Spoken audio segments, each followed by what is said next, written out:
yang bisa saya ringkas betapa indahnya dunia di mata Allah Subhanahu wa Ta'ala, dan bagi orang-orang yang berakal dunia tidak ada harganya. Yang lebih dari seteguk air dan apa yang kita keluarkan di kamar kecil kita, kotoran kita, itu dunia. Dan juga kita lihat saking indahnya dunia di mata para aulia Allah Subhanahu wa Ta'ala. Bagi mereka mengeluarkan, menginfakkan harta mereka di jalan Allah sebanyak apapun, itu kecil. Itu kecil. Makanya kita lihat Sosok Syekh Muhammad bin Salim, dapur beliau yang nggak pernah berhenti masak bakal tamunya, seperti yang tadi diceritakan, ratusan potong roti setiap hari keluar dari dapur beliau untuk menjamu tamu, untuk menjamu fakir miskin, anak-anak yatim, setiap hari semacam ini. Inilah Sosok Syekh Muhammad bin Salim. Dan dari sini apa yang bisa kita petik hati di kepada Allah? Kita mau kita punya sifat macam ini. Kedermawanan di dalam hati kita. Kedermawanan nggak menuntut seseorang punya duit banyak, tapi sifat di dalam hati. Kalau sifat ini ada, ya duit urusan belakangan. Tapi kalau sifat ini ada, sekalipun nyawa dia rela korbankan. Sekalipun nyawa dia rela korbankan kalau punya sifat seperti itu. Nabi Shallallahu Alaihi Wasallam itu punya sifat, ya. Terkadang beliau nggak punya apa-apa, nggak punya harta di tangannya, tetapi punya sifat di dalam hatinya kedermawanan, sehingga seumur hidupnya nggak pernah nolak permintaan orang. Kadang kalau lagi punya beliau kasih, kalau lagi nggak punya, beliau bilang sama orang yang minta kepadanya, kamu belanja di pasar, nanti saya yang bayar.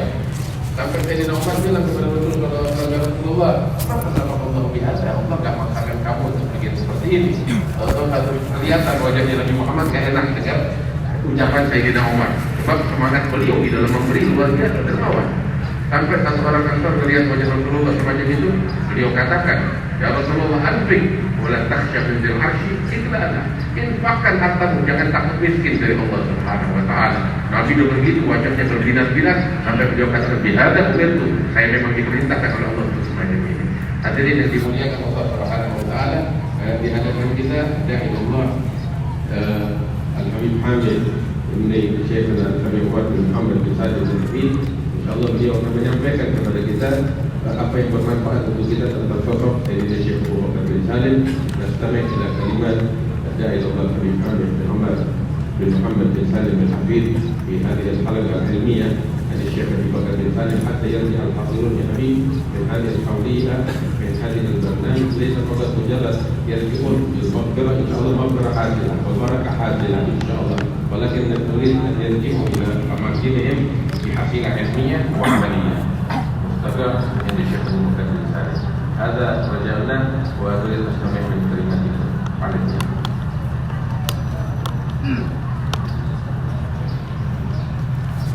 بسم الله الرحمن الرحيم. الحمد لله رب العالمين، فاتح أبواب القبول ومالك أسرار الوصول، صلى الله وسلم وبارك على سيدنا محمد أصل الأصول وعلى آله وصحبه وعلى كل من سلك في سبيل متابعتهم واقتفى أثرهم في كل ما يفعل ويقول.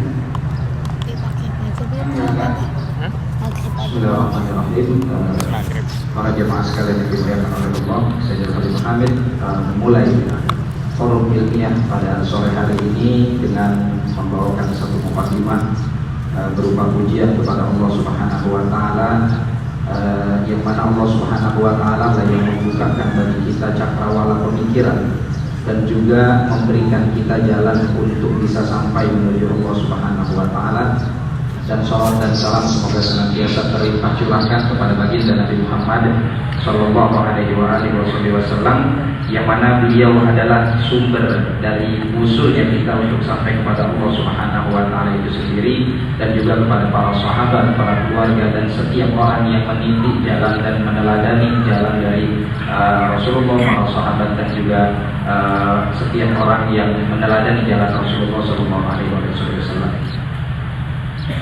أما بعد فإن من ثمار هذه الاجتماعات كما ذكر الحبيب أحمد بن جدان حفظه الله أن يخرج الحاضر فيها بأثر يستمر ويدوم له،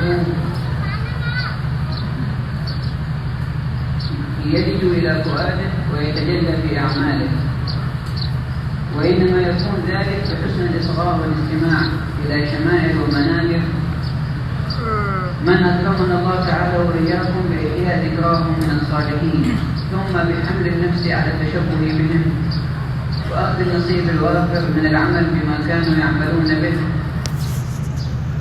والتخلق بما تخلقوا به والتطبيق لما دعوا إليه من شريف الصفات والأعمال، حتى يكون لهذه المجالس أثر حقيقي في تغيير حياة الجالس فيها ونقلها من نمطها المعتاد إلى حال يشابه فيه حاله أحوال الصالحين العارفين الذين عبر عن محبته لهم بمجيئه إلى مجالس الاحتفاء بهم.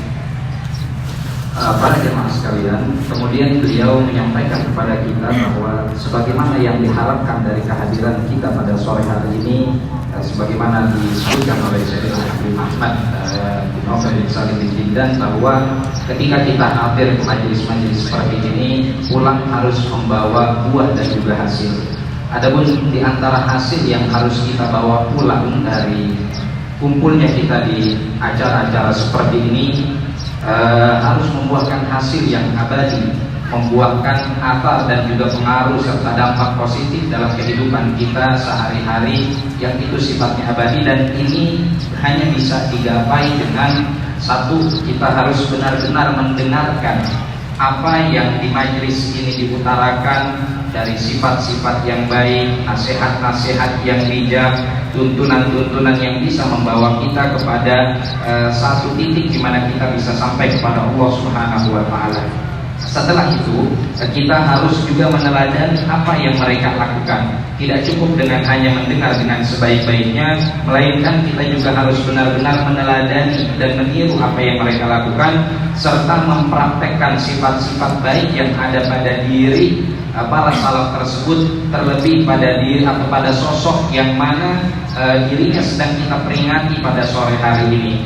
Hal itu tentunya demi merubah keadaan kita kepada Allah Subhanahu wa Ta'ala, dari yang tadinya kita adalah manusia yang berada di titik yang normal atau biasa-biasa saja, seperti pada umumnya menjadi manusia yang istimewa, yang naik derajatnya di hadapan Allah Subhanahu wa Ta'ala. سمعتم في كلام الحبيب علي بن عبد الله العنكبوت الإشارة إلى خلق السخاء من أخلاقهم والكرم، وليس مجرد السخاء والبذل، التفنن في المبالغة في هذا السخاء والبذل وإشعار المعطى والمتصدق عليه والمكرم بأن له الفضل والمنة، وإزاحة أثر الاستحياء من قبول الإحسان من وجهه، بحيث لا يظهر المتصدق عند الصدقة أو المحسن عند الإحسان أنه هو المعطي، ويكون هذا بصورة الآخر، بل يحاول أن يظهر العكس. Kemudian sebagaimana kita dengarkan dari wejangan dari Sayyidina Habib Ali bin Abdullah ditulis pada sore hari ini, beliau membahas tentang satu sifat yang begitu indah yang bisa kita teladani dan memang harus kita teladani, yaitu sifat kedermawanan. Tapi jauh dari itu semua, bahwa kedermawanan ini tidak hanya sebatas sebuah simbol belaka, melainkan bagaimana kedermawanan tersebut kita harus memiliki seni dalam mempraktekannya. Di mana di antara seni mempraktekkan kedermawanan tersebut yang harus kita terapkan adalah ketika kita mampu meresapi dan merasakan bahwa saat kita memberi, kita harus menghilangkan dari diri kita rasa bahwa kita lah yang memberi. Kita hilangkan rasa tersebut. Tapi yang harus kita rasakan di dalam diri kita adalah bahwa apa yang kita berikan ini semata-mata adalah pemberian dari Allah Subhanahu wa Ta'ala. Yang kita praktekkan adalah perilaku yang semata-mata itu taufik dari Allah Subhanahu wa Ta'ala, dan alat yang kita gunakan untuk memberi juga semata-mata adalah karunia dari Allah Subhanahu wa Ta'ala. طيب كيف الواحد يستطيع أن يعطي غيره وأن يتفضل على غيره ثم يرى في نفسه أن غيره صاحب المنة والفضل، أن هذا المال وضعه الله في يدي وجزاني الله خير إني أعطيته هذا الإنسان، فكيف أتمكن من شهود أنه هو صاحب المنة إذا علمت أن الذي أعطيته إياه لم يكن لك، وأنه لا مالك في هذا الكون إلا الله عز وجل، وأن الله الذي قسم رزقه بين العباد أراد بحكمته أن يوصل رزقه للعباد على أيدي العباد، فجعلك مستخدما في إيصال ما كتبه إلى ذلك المخلوق ليصله ما قسمه الله له على يده، فأنت في الحقيقة خادم لتقدير الله الذي قدره برزق هذا العبد مما أراد أن يوصله إليه على يده. Para jemaah sekalian yang dimuliakan oleh Allah, lebih jauh dari itu kita harus merasa bahwa ketika kita memberi seseorang, justru pada hakikatnya orang yang kita beri itulah yang memiliki keistimewaan dan kemuliaan, bukan kita yang memberi. Kenapa? Justru karena ada sosok yang bisa kita jadikan tempat untuk memberi, maka pada saat itu kita memiliki kesempatan untuk bisa melakukan sebuah kebaikan. Sehingga dari sini kita akan merasa bahwasannya kita ini sebetulnya hanyalah alat dari ketentuan Allah Subhanahu wa Ta'ala yang sudah tertuliskan dalam takdirnya, bahwa ketika Allah Subhanahu wa Ta'ala ingin menyampaikan satu rizkinya kepada salah satu hambanya, maka dalam alam yang memang membutuhkan proses ini, itu harus melalui perantara, sehingga kita dijadikan oleh Allah Subhanahu wa Ta'ala sebagai perantara. Maka ketika kita merasa bahwa diri kita ini adalah alat, yang terpatri di dalam jiwa kita pada saat itu adalah perasaan bahwa kita ini adalah khadim, bahwa kita ini adalah pembantu, bukan kita yang dilayani, melainkan kita yang dilayani. إذا أعطاك أحدهم أمانة ومبلغ لا تريد أن تصله إلى فلان من المكرمين وقل له هذا مني، تمام؟ أنت عندما تذهب تعطيه هذه الأمانة لا تشعر أن لك فضل عليه أبدا، بالعكس هذا شيء هو ملكه، أنا استخدمت في إيصاله إليه، هو حقه، تمام؟ إذا عندما يعلق الله تعالى ذنبك بإعطاء مخلوق، فاعلم أنه في هذه الحالة بعثك إلى ذلك المخلوق لإيصال ما يحبه هو سبحانه وتعالى إلى يد ذلك. Analogi sederhananya adalah bahwa ketika kita misalkan diamanahkan oleh seorang pengusaha misalkan, atau oleh seseorang untuk menyampaikan sebuah amanah kepada orang lain, maka ketika kita membawa benda yang diamanatkan ke kita tersebut untuk kita berikan kepada orang lain, secuil pun tidak ada terbersit di dalam benak kita bahwa itu adalah milik kita. Enggak, kita ini hanya seorang kurir yang diberikan perintah untuk menyampaikan apa yang diamanatkan oleh si pemilik asli dari harta tersebut. Sehingga tidak ada perasaan bahwa ini adalah milik kita dan itu harus kita sampaikan, dan sesungguhnya ini hanyalah milik si pemberi tersebut, yang mana dalam konteks ini ketika kita melakukan sebuah kedermawanan, berarti pada hakikatnya yang memberikan kedermawanan itu sendiri adalah Allah Subhanahu wa Ta'ala. وعن هذا عبر بعض الصالحين بقولهم: لما لا أحب الضيف أو أرتاح من طرب إليه والضيف يأكل رزقه عندي ويشكرني عليه. Dalam hal ini beliau mengungkapkan kepada kita sebuah ungkapan yang indah, bagaimana aku tidak mencintai adanya tamu, ya. Sedangkan tamu tersebut makan dengan hidanganku, ya. Karena bagaimana aku tidak mencintai adanya tamu yang memakan hidanganku? Toh sebetulnya kedatangan tamu yang memakan hidanganku tersebut bukan aku yang memberikan, tapi sesungguhnya kedatangan dia adalah kesempatan bagi diriku untuk melakukan sebuah kebaikan. وبهذا ندرك لماذا ورد الوعيد الشديد في حق من يمن بالصدقة، من يعطي إنسان معروف ثم يتمنن عليه ويذكره: أنا أحسنت إليك بكذا، أنا فعلت كذا.